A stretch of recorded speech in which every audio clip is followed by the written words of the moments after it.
And they came over unto the other side of the sea into the country of the Gadarenes. And when he was come out of the ship, immediately there met him out of the tombs a man with an unclean spirit, who had his dwelling among the tombs, and no man could bind him, no, not with chains. Because that he had been often bound with fetters and chains, and the chains had been plucked asunder by him, and the fetters broken in pieces, neither could any man tame him.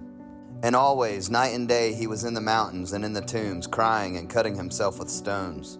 But when he saw Jesus afar off, he ran and worshipped him, and cried with a loud voice and said, What have I to do with thee, Jesus, thou Son of the Most High God? I adjure thee by God that thou torment me not. For he said unto him, Come out of the man, thou unclean spirit. And he asked him, What is thy name? And he answered, saying, My name is Legion, for we are many. And he besought him much that he would not send them away out of the country. Now there was there nigh unto the mountains a great herd of swine feeding. And all the devils besought him, saying, Send us into the swine, that we may enter into them. And forthwith Jesus gave them leave, and the unclean spirits went out and entered into the swine. And the herd ran violently down a steep place into the sea. They were about 2,000, and were choked in the sea. And they that fed the swine fled, and told it in the city and in the country. And they went out to see what it was that was done. And they come to Jesus, and see him that was possessed with the devil, and had the legion, sitting and clothed, and in his right mind. And they were afraid. And they that saw it told them how it befell to him that was possessed with the devil, and also concerning the swine. And they began to pray him to depart out of their coasts. And when he was come into the ship, he that had been possessed with the devil prayed him that he might be with him. Howbeit Jesus suffered him not, but saith unto him, Go home to thy friends, and tell them how great things the Lord hath done for thee, and hath had compassion on thee. And he departed, and began to publish unto Decapolis how great things Jesus had done for him, and all men did marvel. And when Jesus was passed over again by ship unto the other side, much people gathered unto him. And he was nigh unto the sea. And behold, there cometh one of the rulers of the synagogue, Jairus by name. And when he saw him, he fell at his feet, and besought him greatly, saying, My little daughter lieth at the point of death. I pray thee, come and lay thy hands on her, that she may be healed, and she shall live. And Jesus went with him, and much people followed him, and thronged him.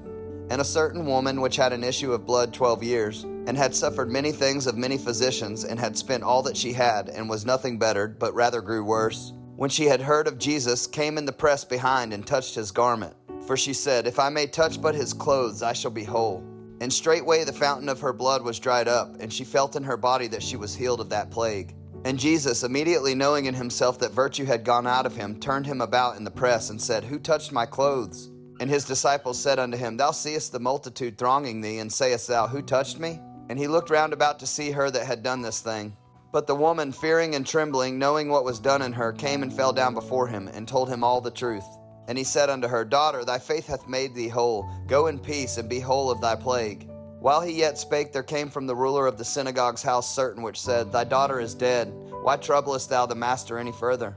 As soon as Jesus heard the word that was spoken, he saith unto the ruler of the synagogue, Be not afraid, only believe. And he suffered no man to follow him, save Peter and James and John the brother of James. And he cometh to the house of the ruler of the synagogue, and seeth the tumult, and them that wept and wailed greatly. And when he was come in, he saith unto them, Why make ye this ado, and weep? The damsel is not dead, but sleepeth.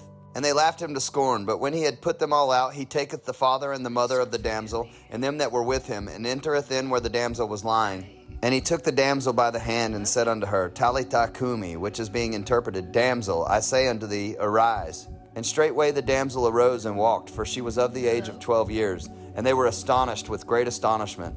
And he charged them straitly that no man should know it, and commanded that something should be given her to eat.